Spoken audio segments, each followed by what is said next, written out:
Cambios de fase. Los cambios de fase se producen al variar la energía de agitación de las moléculas o átomos constituyentes.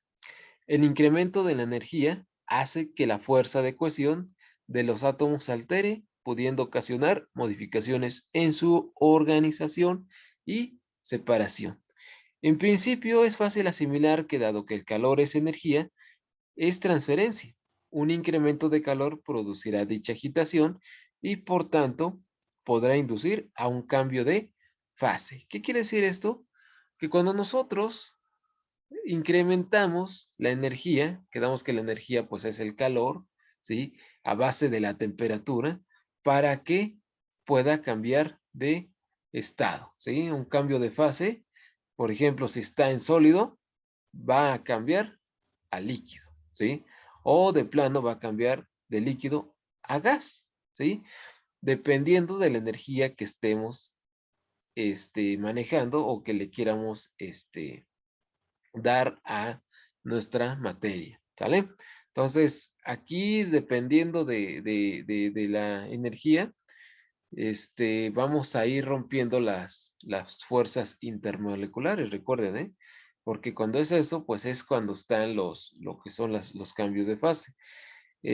Más no las intramoleculares, porque no estamos rompiendo como tal los átomos que están uniendo a estas, a estas moléculas, ¿sí? Únicamente para su cambio de fase, ¿sí? Recuerden que las intermoleculares son débiles a comparación de las intramoleculares, ¿vale? Que no se les olvide esa parte. Bueno, entonces ya que tenemos esta pequeña introducción, ¿sí? Hay que tener en cuenta que cuando decimos cambio de fase es cuando va a cambiar de un estado a otro. Recuerden que puede haber varios cambios de fase, ¿sí? ¿Cómo son? Tanto puede ser como de sólido a líquido, de líquido a gas, de sólido a gas, de gas a líquido, de gas a sólido, etcétera, ¿sí? Y tienen su nombre definido de cada uno. Por ejemplo, para identificar los cambios de fase, se asignaron los nombres de cada uno de ellos, que son los que les estoy compartiendo. Tenemos el cambio de fase, ¿sí? Lo que les menciono. Ya lo hemos visto, de hecho ya lo vimos, pero nada más es para que vuelvamos a recapitular. Cuando tenemos un sólido a un líquido, ¿sí? Si recuerdan esa parte, se llama fusión o derretimiento, ¿sí? Acuérdense de esto, ¿eh? Cuando es de un sólido a líquido, se le dice fusión o derretimiento. Normalmente se ocupa la palabra fusión, ¿sí? Cuando tenemos viceversa, de un líquido a un sólido, se va a llamar solidificación, ¿sí? ¿Qué quiere decir? Que cuando está en estado líquido y yo lo quiero convertir a sólido, se va a llamar solidificación, ¿sale? Cuando tenemos de líquido a gas, recuerden, se llama vaporización, que como tal engloba lo que es ebullición y evaporación. Ahorita vamos a verlo todo esto, ¿eh? Vamos a ver cómo es que funciona la vaporización, porque como les digo, su nombre como tal, vamos a verlo ahorita. Son conceptos un poquito, bueno, van de la mano, pero es engloba en general la ebullición y la evaporación engloban a lo que es la vaporización, ¿sale? Cuando tenemos de gas a líquido, ¿sí? Se le dice condensación o licuefacción, ¿sí? Normalmente utilizamos la de condensación, ¿vale? Cuando tenemos de gas a sólido, se le dice cristalización, ¿sí? O sublimación inversa, ¿vale? Y al último, ya el último que nos queda, que es de sólido a gas, se le llama sublimación. ¿Qué quiere decir? Que aquí se brincó el estado líquido y directamente se hizo gas, ¿sale? Es el caso del dióxido de carbono, como tal, el hielo seco, ¿sale? Ese es un ejemplo. Bueno, ya teniendo esta parte, vamos a iniciar con lo que es el punto de fusión. El punto de fusión, ¿sí? En este cambio, bueno, obviamente es un cambio de fase, ocurre cuando después de suministrar calor a un cuerpo por cierto tiempo, la temperatura de dicha sustancia alcanza un valor determinado, tal que la energía de agitación es suficiente para deshacer la red cristalina o el arreglo atómico o molecular, ¿sí? Recuerden, cuando yo me refiero a punto de fusión, ¿qué quiere decir? Que es del estado, ¿qué estado quedamos que era? ¿Sólido? ¿A qué? Líquido. A líquido, exactamente, ¿sí? Entonces aquí yo estoy suministrando calor, ¿sí? Quedamos que el calor es energía, ¿sale? Ahora, aquí yo voy a deshacer mi red cristalina. Recuerden que mi arreglo atómico, cuando es sólido, pues tiene su cierta estructura, ¿sí? Sin embargo, aquí ya voy a empezar a destruirla. ¿Para qué? Para comenzar a convertirlo o pasar de fase en el caso de un líquido, ¿sí? Ahora fíjense, a esta temperatura se le conoce como punto de fusión. A una presión dada, que normalmente es a una atmósfera, ¿sí? La temperatura a la cual se produce la fusión tiene un valor específico para cada sustancia, ¿sale? Recuerden, aquí sí es algo muy importante, ¿eh? A una presión dada, pero la temperatura es la que va a cambiar, es donde va a tener un valor, pero para cada sustancia. Cuando yo digo cada sustancia, es de que no voy a agregarle la misma cantidad de temperatura o de calor más bien para para todas las sustancias, porque por ejemplo, para el agua es una, para el plomo es otra, para el oro es otra, para el bronce es otra. Entonces, hay diferentes tipos de temperatura para que pueda suceder en cada sustancia. Ahorita vamos a ver un ejemplo, ¿sí? Aquí yo les digo, cuando tenemos a una atmósfera de presión, ¿sí? Fíjense, el agua, cuando ya encuentra su punto de fusión, por eso se dice se funde, a 0 grados, hablando en la escala de Celsius, ¿sí? Va a pasar de sólido a líquido y sin embargo, cuando nosotros tenemos plomo, fíjense, para que el plomo pase al punto de fusión es a 327 grados, es lo que les digo. ¿Sí? Aquí lo que nos está diciendo, cada sustancia tiene su temperatura. Sin embargo, pues no es cualquier temperatura. Imagínense, el agua, su punto de fusión es a 0 grados, ¿sí? Centígrados. Y el plomo a 327. Y así de cada una de las sustancias, ¿eh? Hay sustancias más elevadas. Ahorita vamos a ver el ejemplo. Cuando un sólido ha alcanzado su punto de fusión, es necesario proporcionarle cierta cantidad de calor para inducir el cambio. El cambio de estado, obviamente, de agregación, que es en el que les estoy mencionando. A esta cantidad de calor necesaria por unidad de masa, fíjense, se le conoce como calor latente de fusión, ¿sale? Entonces, cuando ustedes les pregunten esta parte después, cuando ustedes ya entren en un nivel superior, recuerden, se le dice calor latente de fusión. ¿Cuál es? Es la cantidad necesaria por unidad de masa, ¿sí? Que es la que necesitamos para inducir al cambio de estado de agregación, ¿sale? Entonces hay que tener presente esto. Calor latente de fusión, obviamente que hablando en el punto de fusión. Y es característico de cada sustancia. Recuerden que cada sustancia, como les menciono, tiene que tener una temperatura, como tal, está suministrando una energía para el cambio de fase. Esta cantidad de energía solamente se utiliza para generar el cambio, ¿vale? Únicamente para generar el cambio de una fase, más no para aumentar la temperatura de la sustancia. Aquí lo que nos interesa es saber qué tanta cantidad de energía o qué tanto calor, ¿sí? Se le está suministrando para que cambie más bien al punto, para que llegue al punto de fusión, más no para seguir convirtiéndolo como tal. Cuando yo digo punto de fusión es cuando comienza a cambiar de estado, ¿sí? Cuando está, por eso se dice punto de fusión, porque es apenas en el punto exacto donde está dando el cambio, ¿sí? Más no para que se derrita completamente. ¿sí? Porque cuando yo ya lo tengo completamente líquido, ¿qué quiere decir? Que pues ya es otra cosa, ya es un cambio de estado completamente. Entonces yo aquí estoy en el punto exacto, ¿sí? ¿Qué quiere decir? Que apenas estoy rebasando esta frontera, ¿sí? Este límite. Entonces por eso es el punto donde yo estoy apenas convirtiendo de un estado a otro, donde yo estoy cambiando de una fase a otra, ¿sale? Bueno, la razón de que este calor sea imprescindible es que se requiere energía para romper enlaces y separar los átomos. Por ejemplo, fíjense, para el agua, el calor latente de fusión es de 80 kilocalorías por kilogramo, ¿sí? Lo que significa que para fundir un kilogramo de agua es necesario que una vez estando a 0 °C a una presión de una atmósfera, se le otorguen 80 kilocalorías de energía para convertirlo de sólido a líquido, mientras sigue estando a 0 °C. Ahora, fíjense, para que quede más claro, hablamos de agua, ¿sí? Aquí primero que nada hay que tener la materia que estamos utilizando, agua.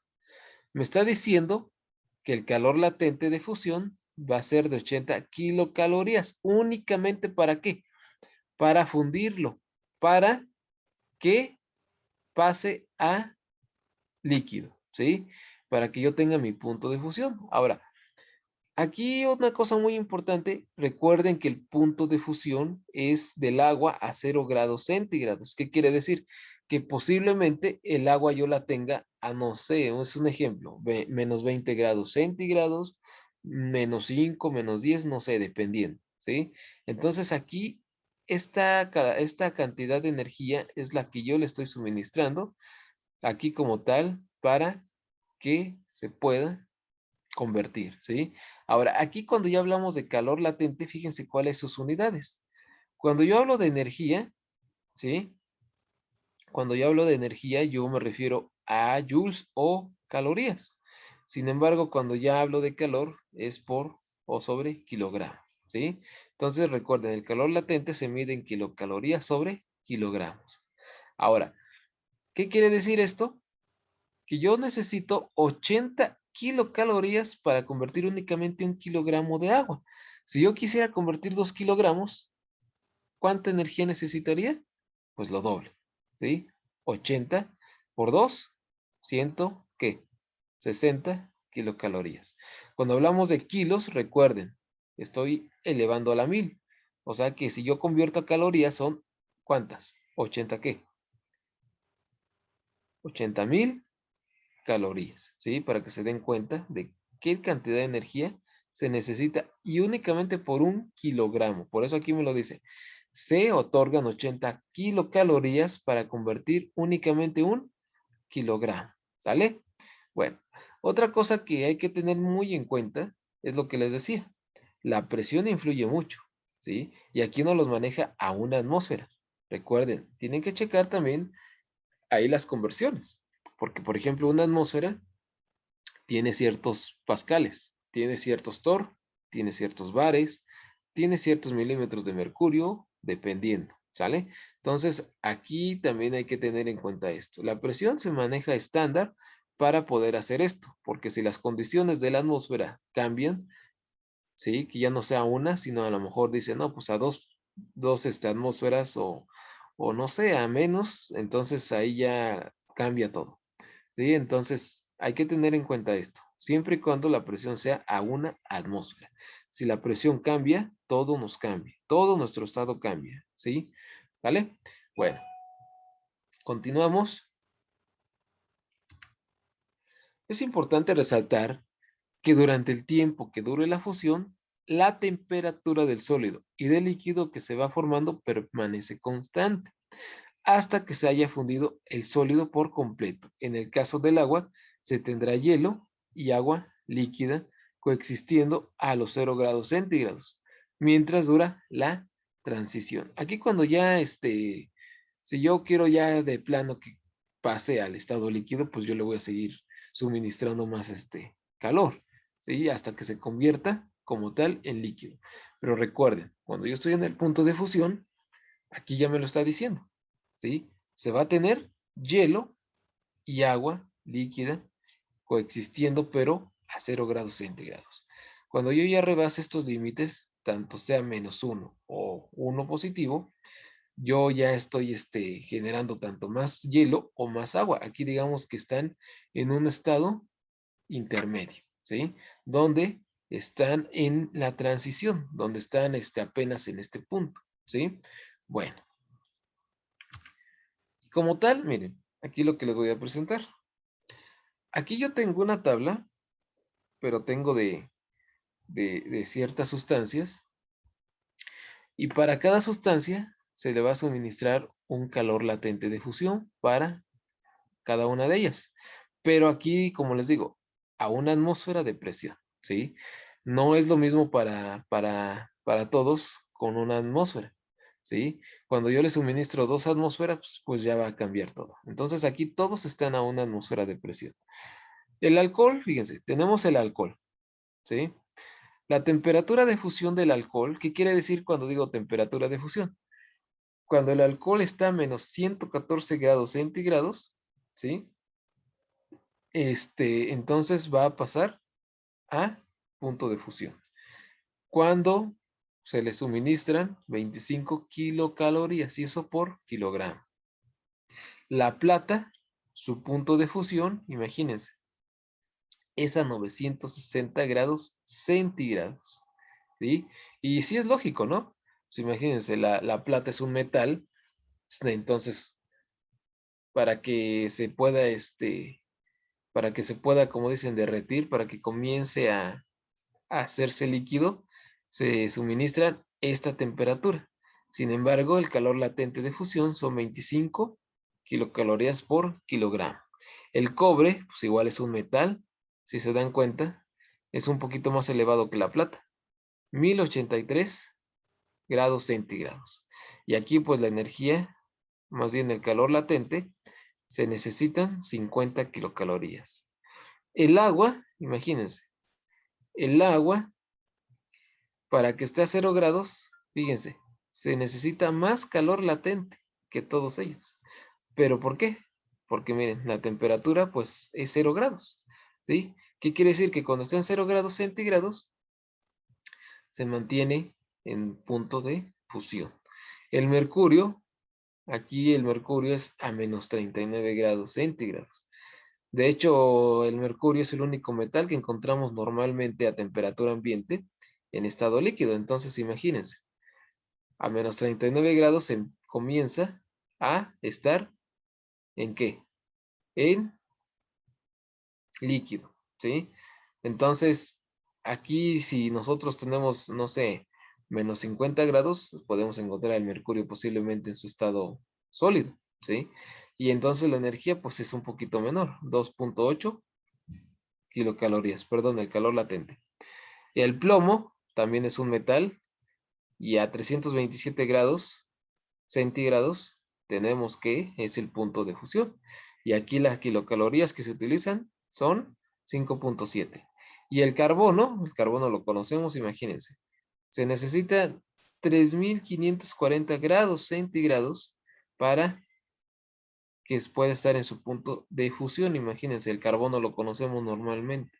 Para que se comience a derretir, entonces es esta cantidad de temperatura, pero únicamente son 5.7 kilocalorías, ¿vale? Entonces, estos son los diferentes tipos de materiales, ¿sí?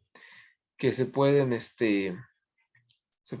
bueno, todos los materiales se pueden, pero obviamente que cada uno con una temperatura y un calor latente, ¿sí? Pero aquí, como les digo, hay que tener en cuenta que es a una atmósfera de presión. Si nosotros cambiamos la presión, todo nos cambia, ¿sí? Todos estos valores van a cambiar, ¿sale?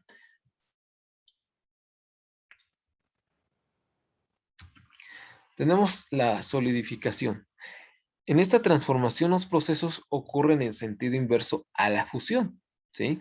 Para que un líquido se convierta en sólido, debe ceder energía al ambiente para disminuir su temperatura hasta llegar al punto de fusión, lo que significa que deberá entregar la misma cantidad de calor latente que habría utilizado para la fusión. Siendo así, el calor latente de fusión es el mismo que el de solidificación. Asimismo, la temperatura es constante durante todo el proceso de solidificación. ¿Qué quiere decir? Que nada más es a la inversa. Si ahora en lugar de que yo quiera convertir a líquido, ahora va a ser a sólido, ¿sí? Si yo tengo ahora líquido, ahora necesito convertirlo a sólido. Por eso es solidificación, ¿sí? El calor latente ahora va a ser al revés. ¿Qué quiere decir? Que ahora en lugar de suministrar 80, por ejemplo, en el agua 80 kilocalorías, ahora voy a perder 80 kilocalorías. Entonces sería negativo. Ahora sería menos 80 kilocalorías. ¿Para qué? Para que pueda convertirse a sólido, ¿sale? Es lo mismo nada más a la inversa, ¿sí? Bueno, ahora sí vamos al punto de ebullición. El cambio de estado de líquido a gas, ¿sí? Puede producirse de dos maneras. Aquí está la que les mencionaba. Por evaporación o por ebullición. A ambos procesos se les engloba en un solo término conocido como vaporización. Por un lado, la evaporación ocurre lentamente y a cualquier temperatura. Entonces, fíjense, ¿eh? La evaporación ocurre lentamente y a cualquier temperatura. Aquí hay que tener en cuenta que cuando hablamos de ebullición, va a ser el cambio de fase, de estado de líquido a gas. Aquí yo tengo ya un líquido. Ahora lo voy a cambiar al gas, pero se le dice punto de ebullición, al igual que el punto de fusión, es únicamente en el punto exacto donde está cambiando de líquido a gas, más no cuando ya se transformó por completo. ¿Qué quiere decir? Que es el punto exacto, ¿sí? Y entonces ahorita vamos a ver, al igual que el punto de fusión, a qué temperatura ocurre el punto de ebullición para ciertas sustancias, ¿sí? Bueno, cuando un líquido está sometido a la agitación molecular, por ejemplo, por la atracción de un viento fuerte, las moléculas que están en contacto con el viento adquieren cada vez mayor energía, lo que después de un tiempo genera que se separen del seno del líquido y escapen libremente en forma de gas, ¿sí? Una vez que estas moléculas energéticas y veloces se separan, la temperatura del líquido disminuye debido a que el promedio de la energía cinética de sus partículas baja. Por lo tanto, la evaporación es un proceso de enfriamiento, ¿sí? Bueno, aquí tenemos que cuando ciertas moléculas digamos que por el viento, imagínense el viento, ahorita que está haciendo mucho aire, ¿sí? Las moléculas, como los menciona aquí, que están en contacto con el viento, adquieren cada vez mayor energía, ¿sí? Después de un tiempo, ¿sí? Ya digamos que se van a separar un poquito de la parte líquida, ¿sí? Y van a escapar en forma de gas, debido a la temperatura, ¿sí? Porque recuerden que el viento, pues eso es lo que genera. Ahorita vamos a ver un ejemplo muy claro para que ustedes se den cuenta de lo que les estoy hablando. Estas moléculas, cuando ya digamos que bueno, están llenas de energía y están siendo veloces, se van a separar. Por eso la temperatura aquí influye mucho, ¿sí? Y entonces recuerden que ya posteriormente pasan a gas, porque la energía cinética, pues en este caso, pues de las de gas, aumenta. Sin embargo, las que son de líquido, pues es un poco más baja. Recuerden que ahí domina más la energía potencial, ¿sí? Entonces aquí se le va a denominar a esto un proceso de enfriamiento, la evaporación. Vamos a ver un ejemplo para que les quede más claro esta parte. Este fenómeno es el que se presenta, por ejemplo, al tender la ropa a secar. ¿Se han dado cuenta que cuando hace mucho viento, la rapidez es de que se seque la ropa es mucho más rápido, ¿sí? O sea, es más rápido, es mucho, sí, digamos que si yo tenía contemplado que se secara en 4 horas, a lo mejor ahora se va a secar en 3 horas debido a esta parte del viento, ¿sí? La rapidez de evaporación depende de varios factores. Cuanto más alta sea la temperatura de un líquido, tanto mayor será la rapidez con la que se evapora. Además, la rapidez de evaporación también aumentará con el área de la superficie del líquido y con la velocidad del viento. Entonces, fíjense, Son varios factores. Nosotros nunca nos imaginamos, nada más decimos, ah, nada más hace viento, hace aire, dice, y no, no nos damos cuenta de todo lo que está sucediendo, ¿sí? Entonces, fíjense, la rapidez de evaporación depende de estos factores. Cuanto más alto sea la temperatura de un líquido, esa es una, ¿sí? Tanto mayor será la rapidez con la que se evapora. Además, la rapidez de evaporación también aumentará con el aire. Si yo tengo el agua, digamos que el agua con la que yo lavé mi ropa es caliente, pues va a ser un factor, ¿sí? Sin embargo, si yo la estoy lavando con agua un poco más fría, pues ahí va a afectar. Pero aquí el viento también influye, porque el viento tiene una cierta temperatura. Y entonces, puede calentar el agua, puede calentar sí puede generar una cierta energía y entonces va a secar un poco más rápido y se va, obviamente que pues el agua se va a evaporar, eso es lo que yo quiero decir, ¿no? Porque como tal lo que tiene mi ropa, pues es agua. Entonces, entre mayor temperatura tenga, sí, pues se va a evaporar. Entonces aquí es el fenómeno. Por eso se dice que es ¿qué? Evaporación, ¿sale? Se va a evaporar, ¿sale? Bueno, entonces por eso aquí también influye mucho esta parte, porque también es la velocidad del viento. Cuando el viento hace, bueno, cuando es más fuerte, pues digamos que la velocidad en la que se seque, pues va a ser más rápido. ¿Por qué? Porque pues están alterando a mis partículas, está haciendo que se caliente más rápido, que incremente la temperatura y entonces por eso se va a evaporar más rápido. ¿Sale? Bueno, por otro lado, la ebullición es un cambio brusco del líquido a gas que se realiza a una temperatura específica. Para cada sustancia, dicha temperatura se conoce como punto de ebullición. Análogamente, en el caso de la fusión, si la presión está establecida, solo existe un único punto de ebullición para cada sustancia. Y además, para lograr el cambio de estado de agregación, es necesario suministrarle una cantidad de energía extra, conocida como calor latente de vaporización, ¿sí? Entonces, aquí si yo ya quiero, fíjense, aquí es lo que yo les digo, si yo ya quiero como tal cambiar completamente a gas, yo le voy a suministrar más energía y ahora sí va a ser vaporización.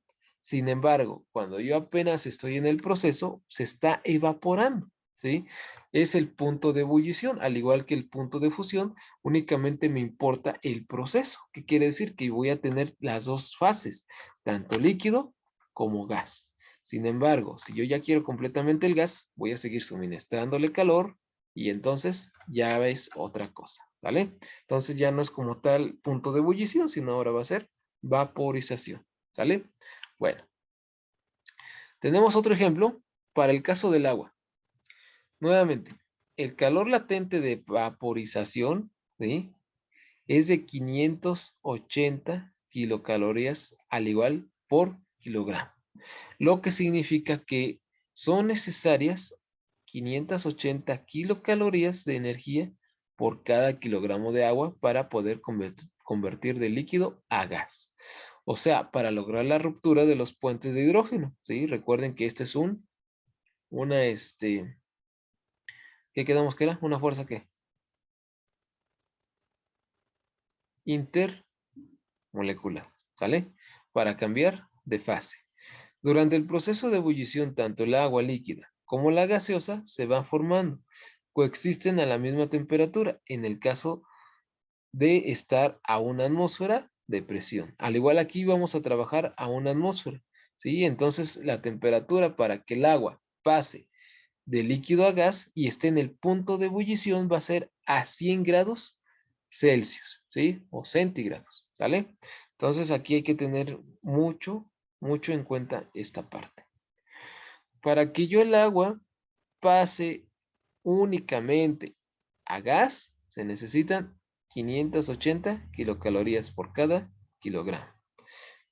La temperatura de ebullición del agua es de 100 grados centígrados y la presión va a ser de una atmósfera, ¿sale?